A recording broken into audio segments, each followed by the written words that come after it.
स्वागत है आप सभी का गायत्री पीजी कॉलेज सांचौर की ऑनलाइन क्लासेस में।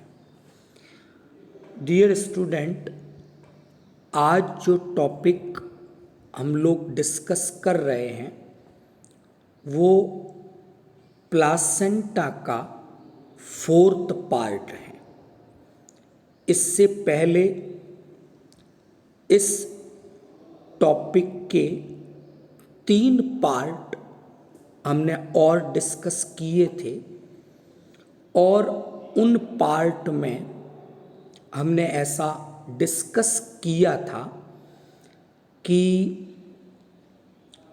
प्लासेंटा जो स्ट्रक्चर है उसकी जो उत्पत्ति है वो ड्यूअल नेचर की है।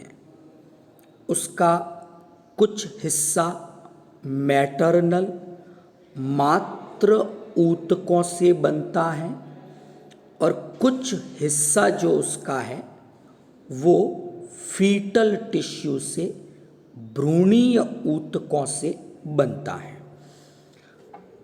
पिछले पार्ट में हमने डिस्कस किया था प्लेसेंटा के क्लासिफिकेशन के बारे में और वहाँ हम ये डिस्कस कर रहे थे कि जो प्लेसेंटा है इनका क्लासिफिकेशन अलग अलग आधारों पर किया गया है। जैसे एक क्लासिफिकेशन हमने डिस्कस किया था उत्पत्ति के आधार पर प्लेसेंटा का, दूसरा हमने हिस्टोलॉजिकल औतिकी के आधार पर प्लेसेंटा कितने प्रकार के हैं वो भी हमने डिस्कस किया था। आज उसी टॉपिक को हम आगे बढ़ा रहे हैं और क्लासिफिकेशन में ही आज प्लेसेंटा का एक और क्लासिफिकेशन हम डिस्कस कर रहे हैं और आज के लेक्चर में जो क्लासिफिकेशन हम डिस्कस कर रहे हैं वो क्लासिफिकेशन जो प्लेसेंटा का है वो बेसिकली इस पर आधारित हैं कि जो प्लेसेंटा बनता है उसमें जो मैटरनल पार्ट हैं और जो फीटल पार्ट हैं यानी जो मात्र हिस्सा है और जो भ्रूण का हिस्सा है उनके बीच घनिष्ठता कैसी है। तो उस घनिष्ठता के आधार पर ही ये आज का क्लासिफिकेशन है और 3 प्रकार के ऐसे प्लेसेंटा के बारे में आज के लेक्चर में हम लोग डिस्कस करेंगे। तो शुरू करते हैं सबसे पहले नॉन डेसिड्यूअस प्लेसेंटा के बारे में। जो नॉन डेसिड्यूअस टाइप के प्लेसेंटा हैं इन्हें सिंपली सेमी प्लेसेंटा के नाम से भी जाना जाता है।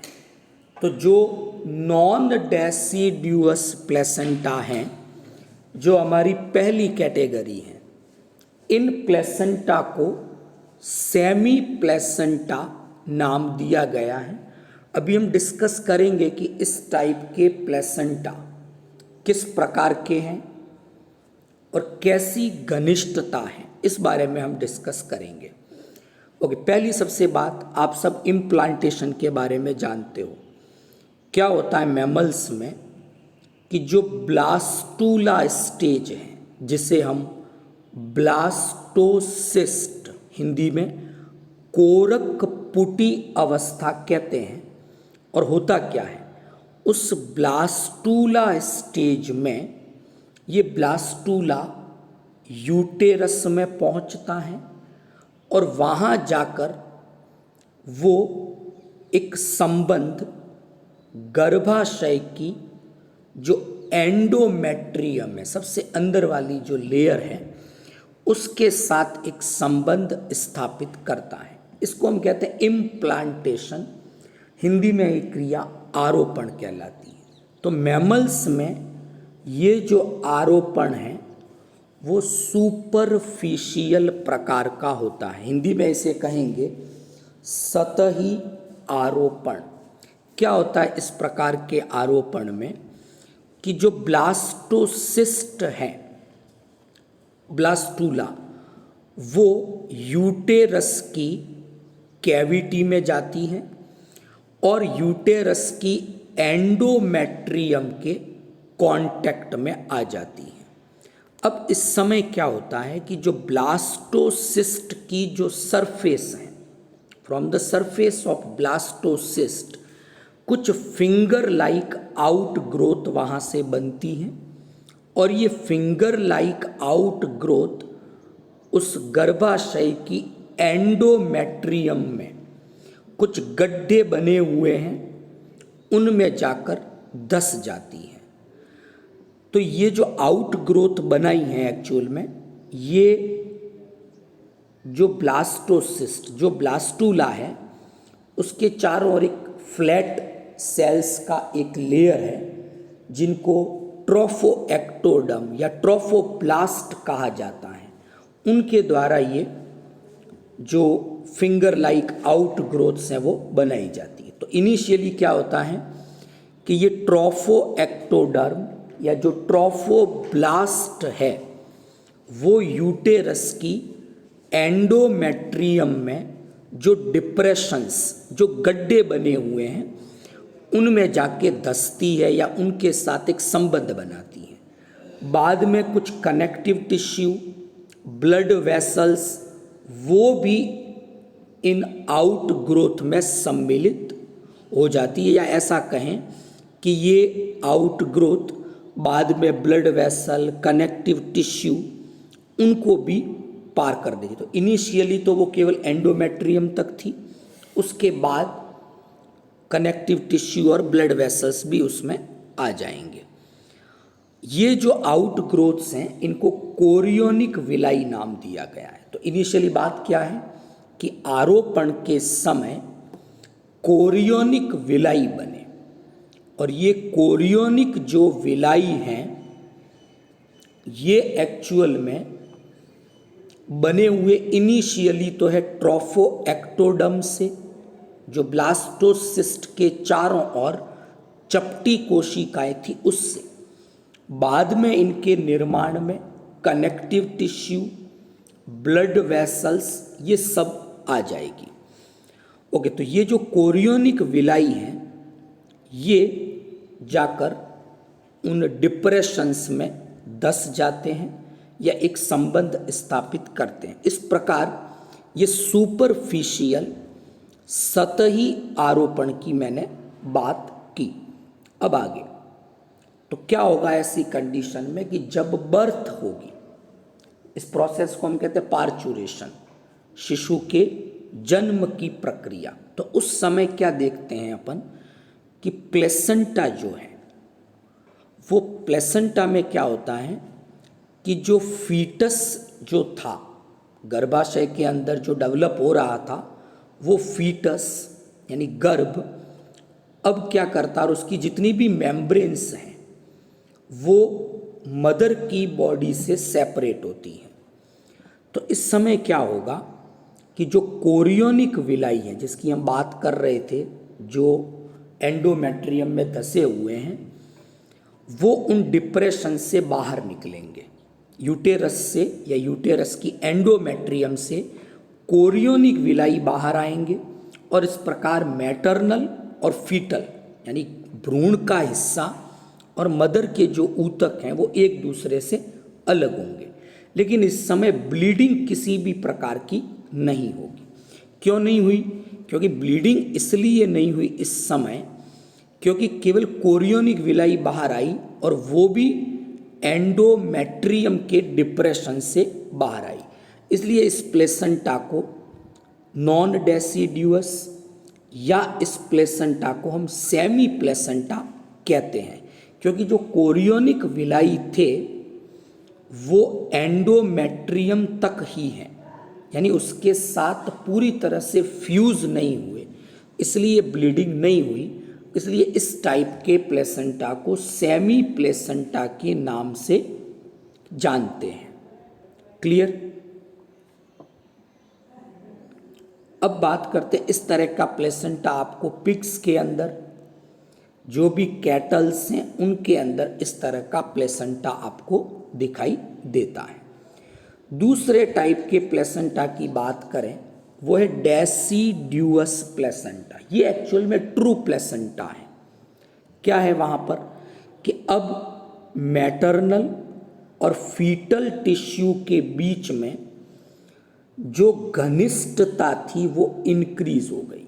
तो नॉन डेसिड्यूअस में वो घनिष्ठता कम थी, अब वो घनिष्ठता बढ़ गई है। अब क्या होगा इसके कारण?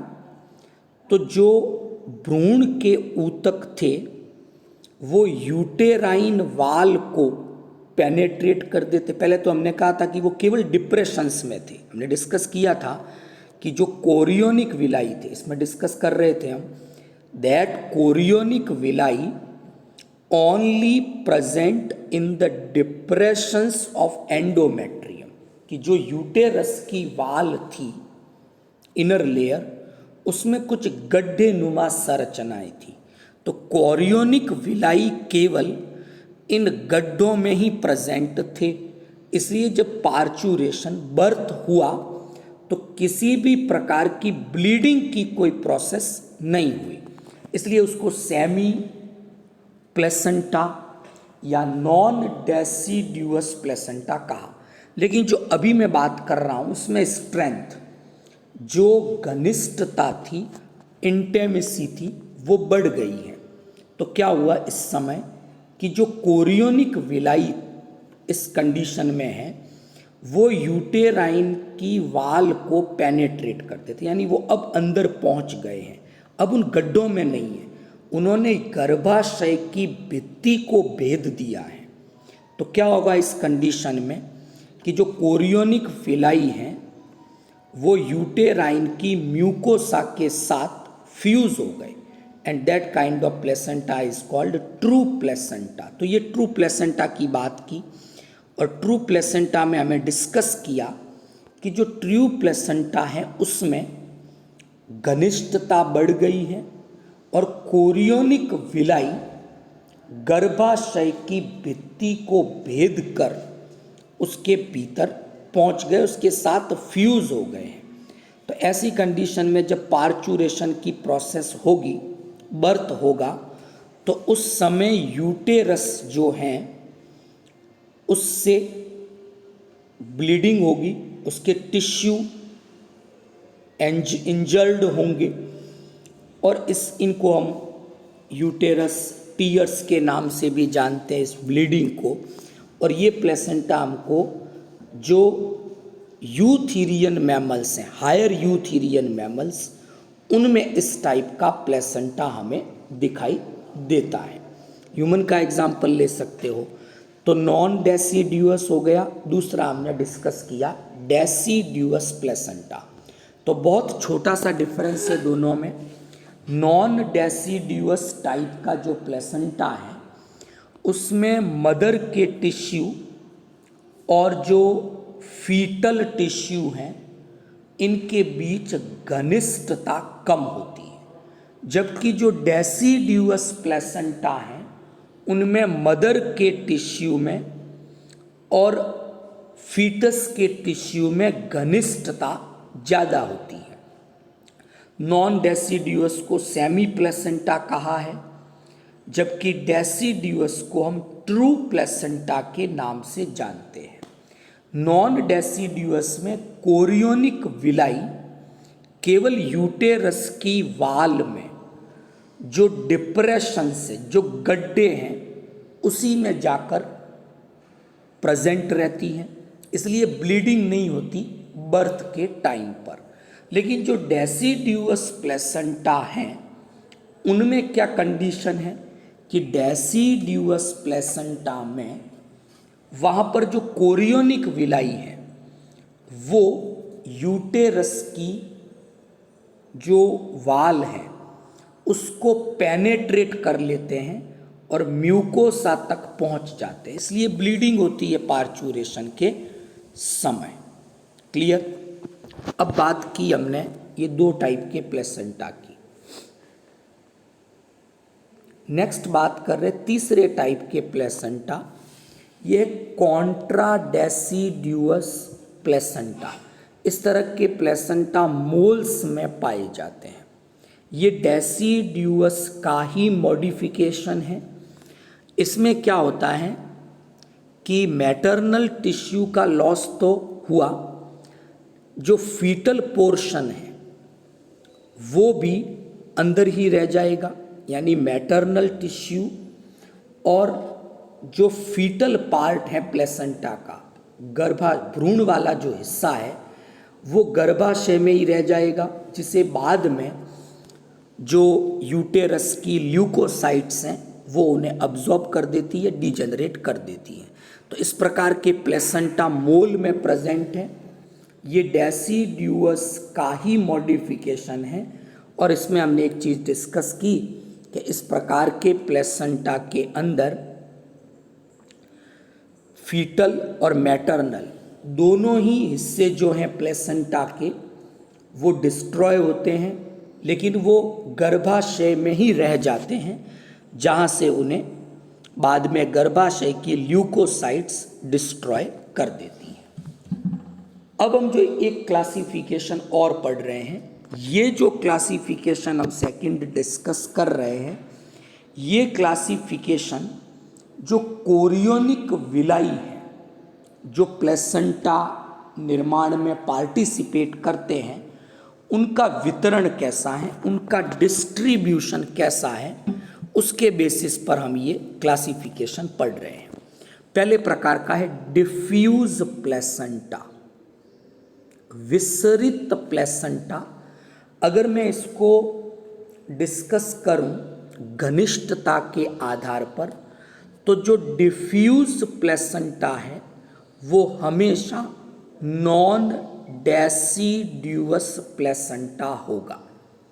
एग्जाम्पल है इसके पिग्स हो गए, हॉर्स हो गए, ये घोड़ा और जो सूअर है उनमें डिफ्यूज प्रकार का प्लेसेंटा पाया जाता है। क्या होता है इसमें, कोरियोनिक विलाई जो है वो बिखरे हुए रहते हैं, स्कैटर्ड रहते हैं, और इस प्रकार ये कोरियोनिक विलाई और इस प्रकार पूरी जो सरफेस है गर्भाशय की, यूटेरस की वाल की, वो पूरी ही सरफेस इन कोरियोनिक विलाई के साथ संबंध बनाती है, क्योंकि कोरियोनिक विलाई भी सब जगह फैले हुए हैं। इस प्रकार के प्लेसेंटा का नाम है डिफ्यूज प्लेसेंटा। ये एक नॉन डेसिड्यूअस प्रकार का प्लेसेंटा है। दूसरा है कॉटिलीडनरी प्लेसेंटा। ये भी एक प्रकार का नॉन डेसिड्यूअस प्लेसेंटा है। तो जो पहला डिस्कस किया डिफ्यूज, वो भी नॉन डेसिड्यूअस है। जो दूसरा डिस्कस कर रहे हैं हम कॉटिलीडनरी, ये भी नॉन डेसिड्यूअस प्लेसेंटा है।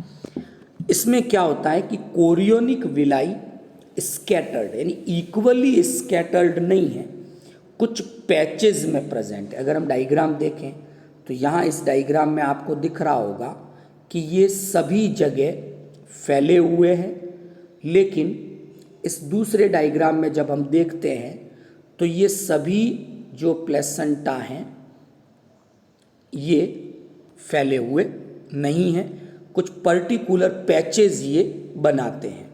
तो क्या क्या पैचेस बनते हैं वो हम यहाँ पर देखेंगे।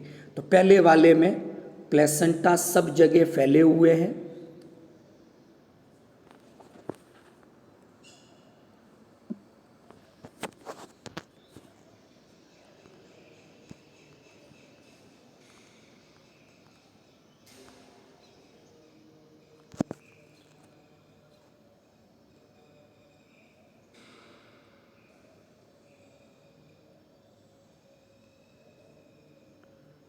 ओके, तो पहले वाला डिस्कस किया, उसके बाद दूसरे वाले में हम देखते ही पैचेज है बिखरे हुए। यहाँ पर ये इक्वली अरेंजमेंट था सब जगह कोरियोनिक विलाई का, यहाँ पर वो कुछ पैचेज बनाएगी। तो ये पैचेज ही यूटेरस की वाल के साथ एक संबंध बनाएंगे। तो इस तरह के प्लेसेंटा हमको कैट्स के अंदर, शिप के अंदर और डियर के अंदर, हिरण के अंदर, भेड़, बकरी, इनमें इस प्रकार के प्लेसेंटा दिखते हैं। तीसरे प्रकार के जो प्लेसेंटा है वो इंटरमीडिएट है। तो पहले थे डिफ्यूज, दूसरे कॉटिलिडनरी, तीसरे इंटरमीडिएट। ये तीनों के तीनों कॉटिलिडनरी, इंटरमीडिएट और डिफ्यूज, ये सब नॉन डेसिड्यूअस प्रकार के हैं।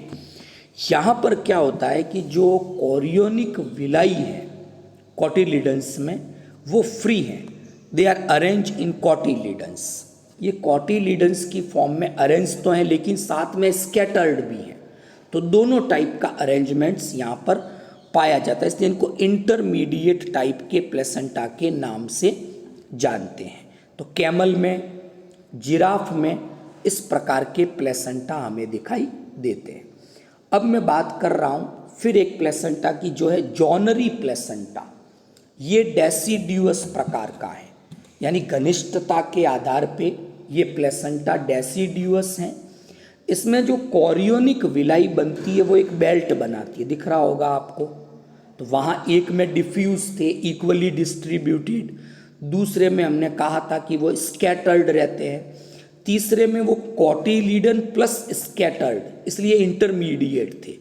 जॉनरी में उन्होंने बेल्ट बनाया है, इसलिए इनका नाम जॉनरी प्लेसेंटा है। ऐसा आपको कार्निवोरस कैट है, डॉग्स हैं, उसमें इस तरह का प्लेसेंटा मिलता है। दूसरा है डिस्कॉइडल। डिस्कॉइडल भी डेसिड्यूअस है, ऐसा आपको रैट है, रैबिट है, माउस है, इनमें इस प्रकार का प्लेसेंटा मिलता है। इनमें जो प्लेसेंटा है वो डिस्क की शेप का है, इसलिए नाम दिया है डिस्कॉइडल प्लेसेंटा। ओके, तीसरी हम बात कर रहे हैं, ये जो डिस्कॉइडल है ये, इसमें भी फिर एक प्रकार दिया मेटा डिस्कॉइडल। तो पहला था जॉनरी, फिर डिस्कॉइडल, मेटा डिस्कॉइडल। ये प्राइमेट में, ह्यूमंस हैं, मंकी है, इनमें इस प्रकार का प्लेसेंटा होता है। तो इनमें कोरियोनिक विलाई पहले तो बिखरी हुई रहती है, बाद में वो दो डिस्क बना देती है, एक या दो डिस्क। अगर एक बने तो मोनोडिस्कॉइडल जैसा ह्यूमन में है, दो डिस्क बना दे तो बाई डिस्कॉइडल, ऐसा मंकी में दिखाई देता है।